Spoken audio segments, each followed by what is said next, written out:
This is the ROG STRIX G15 Advantage Edition. Eber, what the heck does that even mean? Well, for starters, it's AMD's certification program that ensures OEM manufacturers that design laptops with Ryzen CPUs and Radeon GPUs pass certain conditions, like 100 FPS gaming experience, 144 Hz, and faster displays, faster boot times, and 10 plus hours of battery life. I actually think that's an amazing strategy, but so far only 2 laptops have been certified for the Advantage Edition. The first one is the Omen 16 from HP, and then there is this, which is the Strix G15. Now, Asus ROG does offer another version of the G15 with NVIDIA's GPUs, so if you're shopping around for an all AMD-based gaming laptop, just make sure that you look for the Advantage Edition. So, I have an all AMD-based gaming laptop with a Ryzen 9 CPU and an RX 6800M right in front of me. And I think this is a dream come true for a lot of people. But can it run circles around NVIDIA solutions? Also, is this laptop any good from a hardware perspective? Well, let's find out, because this stuff really excites me. But you know what I've been really excited about lately? SSDs from Canucks, because they have solutions from high-performance gaming PCs all the way up to enterprise data centers. By using their super versatile BiCS flash technology, their drives offer great performance and lasting endurance. Their BG4 series is a great add-on to the G15 because it has an extra M.2 slot, and I'm extremely pleased with its performance and form factor. You can get up to a terabyte on this tiny thing, which is just amazing. For more information about Canucks and their drives, make sure to check the link down below. Okay, so let's start with pricing and availability. Asus is only offering one SKU of the G15 Advantage Edition, and that's going to cost you a tad below $1,700 US. For that, you get a Ryzen 9 5900HX CPU that's unlocked with 8 cores and 16 threads, 16 GB of RAM, half a terabyte of storage, an RX 6800M, and a 1080p 144Hz display. The good news is that you can actually pick this up at the time of making this video from Best Buy. But the bad news is that it's only available in the US. Now, I checked Canadian retailers and I was out of luck. I even tried the UK and I just couldn't find anything, which just really sucks. So if you guys find anything outside of the States, definitely let us know in the comments and we'll make sure to ping them. Now, from the outside, the Strix G15 spills out stealth vibes with a few hints of ROG goodness, like this diagonal matrix section with ROG text all over, along with an AMD logo at the corner to emphasize the Advantage Edition. It's all very subtle and beautifully integrated. They've also implemented a unique armor cap for the hinge that's user swappable, and they've included 2 other colors in the box, like silver and this translucent cap, which is my personal favorite because it sort of completes that whole matte black aesthetic, which is just my cup of tea. You can also 3D print your own design by using their template, which is available on their official site. So customization is just all up to you. The sky is the limit. Now, if you're aware of the G15 series, you most likely would have come across their underglow RGB lighting beneath the chassis. It just looks beautiful, especially during the night. Although I would have wished for more diffusion because you can actually spot the LEDs when you set the lighting effect to the rainbow setting. So it's nowhere as closer to the renders that you see online. But either way, I think when you have this on a nice, wider desk, it actually showcases that lighting really well. Well done, Asus. Build quality is really good. The lid is made out of aluminum and the bottom panel is entirely made out of plastic. Overall, it's put together really well. I didn't notice any signs of creaking when manipulating the screen, although there is a little bit of flex when you open the lid with one hand. The hinge is smooth and stiff, and it doesn't exhibit any wobble. As for size, it's a little bit bigger than the Zephyrus G15 and heavier too, coming in at 5.5 pounds or roughly 2.5 kilos versus 4 pounds on the Zephyrus G15. So I wouldn't classify the Strix G15 as a slim gaming laptop. In fact, I would put it up right against the Legion 5 Pro, which weighs about the same. Not to mention the included power brick is just ginormous. I think you really need to make some room in your backpack to fit both of them. The interior space is pretty similar to other ROG gaming laptops that I've reviewed in the past. They've tweaked a few things on the Strix series, so the diagonal matrix section with the ROG text makes an appearance again. Towards the right-hand side, you'll find dedicated media playback buttons. There are a few more at the top that adjust volume, a mic mute button, a performance mode switch button, which is super useful, along with an Armoury Crate button that launches the software where you can fiddle around with the lighting effects and a bunch of other things. The keys themselves provide enough travel and feedback. It's certainly a step above something like the Razer Blade series, but personally, I prefer the keyboard on the Legion 5 Pro because it just hits that right sweet spot between tactile and a satisfying feel when you bottom out. But I have nothing to complain here. The WASD section is separated for easier distinction. RGB lighting has made its way here, and it's pretty bright. There are a handful of lighting effects that you can play around with. Do note that the underglow lighting system is always in sync with the keyboard, so you can't actually separate both of them because of the single zone design. So if you want to turn off that underglow lighting, you're gonna have to use the brightness adjustments on the keyboard to turn the entire thing off, which is unfortunate. The trackpad is fairly big and smooth to work with. It's a glass surface coated with a matte texture that gets a job done. The primary left and right buttons have great tactile feedback. To be honest, this trackpad reminds me a lot of the XPS series from Dell. It's very similar from a texture standpoint, but I will say that the accuracy with the pointer movement is more fine-tuned on the XPS series. The I/O is laid out efficiently on the Strix G15. The majority of them are located at the back for easier cable management. So there's power in, RJ45, HDMI 2.0B, a USB 3.2 Gen 2 Type-C port with DisplayPort pass-through and power delivery, along with a Type-A port. Now, towards the left, you'll find a few more USB ports and an audio jack.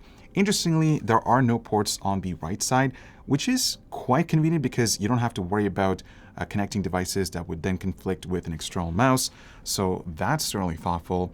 I should mention that all the Type-A ports on this laptop are Gen 1 instead of Gen 2, so it's not the fastest out there.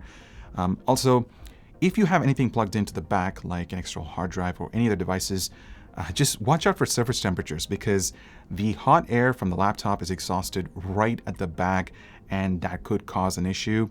I've experienced something similar like this with the Lenovo Legion 5 Pro, so I thought it was worth mentioning. Also, this laptop doesn't come with a webcam. It's just a thing now with any ROG laptops, so that really sucks. The speakers are located at the bottom, and they sound good. I mean, I wouldn't use them for gaming, but for casual, music or just media consumption, this will get the job done. Moving on to the display, and this is where I was a little bit let down. You see, it's a 1080p screen with a refresh rate of 144 Hz, which on paper, it looks good, but if I were to compare to the competition within the same price point, I would have preferred a faster panel that's also sharper, like QHD at 165 Hz. I mean, a great example is the Legion 5 Pro. It's just an incredible panel. You can check out my thoughts about that right over here. But coming back to this just feels like a step back because you lose that taller aspect ratio. But don't get me wrong, the quality of the screen is great. I mean, it covers 99% sRGB, 74% Adobe RGB, and 77% DCI-P3. So it's great for gaming and content consumption. Brightness levels are okay. It only got as far as 340 nits from my testing. But honestly, I just can't wait for gaming laptops to get brighter screens, bigger, sharper displays, faster as well. I feel like we're getting there. It's just going to take some time. Now, if you're looking to upgrade this laptop, you have to be really careful when opening it up because when you pop open the screws and then remove the bottom panel, the cables that are connected to the underglow lighting are paired to the PCB. So you have to be really gentle when opening this thing up. But once you do, you have quick access to 2 memory slots. Maximum supported capacity is 32 gigabytes. The primary NVMe SSD is right over here, and the drive speeds are pretty good, but it could be better in the right performance. There's also an extra M.2 slot for storage expansion, and it also supports smaller drives like the Kioxia BG4 2230 NVMe SSD. Pretty good stuff. As for battery life, well, with its massive 90 watt-hour unit and a Zen 3 architecture that's really efficient during light load tasks like web browsing, this result was pretty much expected. But it does look like the RX 6800M might be a bit less power hungry than competing NVIDIA cards when it's in standby, like here. But we'll see if that happens when more laptops with it are launched. Switching over to heavier tasks, well, here's where the higher-end Ryzen 9 5900HX CPU sort of works against the Strix G15 Advantage Edition, since its first place in the light load test takes a pounding here. But at the same time, getting just over an hour and a half puts it right in line with a lot of other laptops that sport lower wattage CPUs. Anyways, the Strix G15 has 3 power modes, the usual silent, along with performance and turbo, along with a manual mode that allows you to set power limits yourself. However, those sliders don't go above what performance and turbo already offer, but according to Asus, they might add a bit of flexibility in future updates as the platform matures. Either way, the power results are pretty interesting, with silent mode hovering right around 63 watts, which is actually quite a bit higher than AMD's own default. Then performance and turbo turns things up to 11 by hitting the Ryzen 9 5900HX with almost 90 watts right across the board. It seems like Asus has the confidence to push this architecture to the absolute limit. And while temperatures for the higher end modes almost hit 95 degrees Celsius, we can't forget that Zen 3 on laptops is allowed to run up to 105 degrees before it throttles. So while this might look high, on laptops, it actually isn't, since processors are given a lot more thermal headroom to work with. As for silent, well, it's the best behaved of the bunch, and it has some really good temperatures, all things considered. All of that translates into performance and turbo, having really similar performance between 4 GHz and 4.05 GHz, while silent mode walks all over at a constant 3.6 GHz. And even that is pretty respectable, since it's still 300 MHz higher than AMD's base clock. Those numbers don't really come with the sacrifice of noise either, since silent remains super quiet even under high load. The performance setting is actually a bit quieter than some other gaming laptops that I've come across, but at the same time, you probably want to wear headphones when using it to game. Finally, turbo starts to get pretty loud, and I actually don't think the small increases in clock speeds it gives is worth the extra noise. It's up to you, but personally I'd avoid this setting. Exterior temperatures are pretty much what we've come to expect, but also remember, keeping the outside cool is one of AMD's Advantage's promises. Remember? Advantage Edition. So if the Strix G15 missed that, well, it would have been a bit of trouble, right? And that all leads me to real-world performance. Starting things off right at the top, and based off the power numbers this processor is pulling down, nothing here should come as a surprise, guys. It's right at the top of the charts, battling it out with the Ryzen 9 5900HX in the ROG Zephyrus Duo and the 5800H in the Legion 5 Pro. Just remember that Legion's running their CPU at almost 80 watts, which is why it's so impressive, especially in the longer tests like Maya. Moving on to GPU accelerated programs like Premiere, and the RX 6800M just can't keep up at all. It could just be that AMD's drivers need a bit more massaging here. But then again, they're definitely doing something right in DaVinci Resolve, because we saw this with AMD's desktop GPUs as well. They found some sort of secret sauce here, and it's working really well. Now moving on to gaming performance, and I want to quickly mention that I've already gone in depth about this in our review about the RX 6800M, which you can check it out right over here, or I'll leave a link in the description down below. But there was a small hiccup in that video that's been resolved right now. Basically, AMD's drivers were misreporting power consumption to programs like GPU-Z and HW-Info. As a result, it looked like the RX 6800M was chugging back a constant 140 watts in performance mode, but it actually wasn't.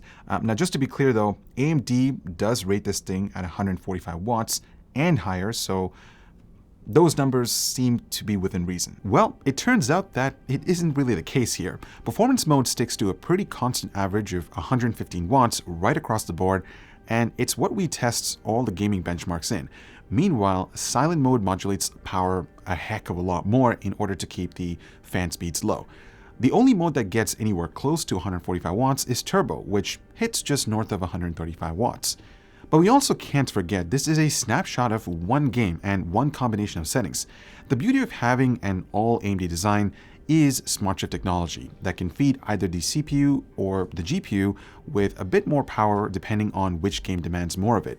So in a different game, you might see higher GPU power while another one is lower. Anyways, the differences in power for each mode directly translates to clock speed separation of between 200 to 350 MHz on average between them.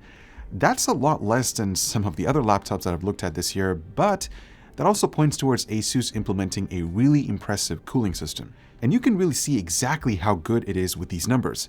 I mean, sure, turbo runs the fans at some pretty high speeds, but the performance mode strikes the perfect balance between noise, temperatures, and speed, where the GPU doesn't break above 85 degrees. But what does this all translate in terms of gaming performance? Well, check this out, guys. It's pretty much impossible to find anything to criticize here. Even when operating at 115 watts, the RX 6800M is able to compete really well against laptops that cost a heck of a lot more. All in all, it looks like it's about to get the same frame rates as the 120-watt RTX 3080, though that really depends on the game that's being played. In some cases it's equal, in others it's slower, barely equaling the RTX 3070, and sometimes it's faster, but also shows how important power is for these laptop GPUs. I mean, sure, at times the Intel-based systems takes the lead too because of how well their CPUs perform in certain games, but overall, I'm really hoping we see more RX 6800M devices coming soon because it gives NVIDIA a great run for their money. And hopefully that leads to more affordable prices for everyone. So, final thoughts on the Strix G15 Advantage Edition. And guys, I'm impressed. I really like this stealth design with a few hints of ROG accents around the body. Build quality is pretty good. I mean, it's not as good as the unibody constructions that we're used to seeing on expensive laptops. Battery life is outstanding. Seriously, I would have no issues taking this thing to coffee shops to get lighter, more productive tasks done. It's honestly the best that we've come across on a gaming laptop. From a portability standpoint, well, it's heavy. And that's a compromise that you have to make in order to get amazing performance along with a great cooling system that Asus has implemented. Now, personally, I would have loved to see a brighter, faster, high-res display, but, you know, maybe in the future, that's something that they can implement. You see, this combination of a Ryzen CPU along with a Radeon GPU is just the beginning of what AMD can achieve in the next few years. And I'm really excited to see what they embark. So on that note, thank you so much for watching. I hope you were able to take away everything that you needed to know about the Strix G15 Advantage Edition. And if you are interested in picking up an all AMD-based gaming laptop, you know, would this be on the top of your list? I seriously think this should be on the top of your list, even if you're shopping for a gaming laptop within the $1,700 price range. So, yeah, there you have it, guys. I'm Eber with Hardware Canucks. Thank you so much for watching, and I will talk to you guys in the next one. Also, spend responsibly, my friends.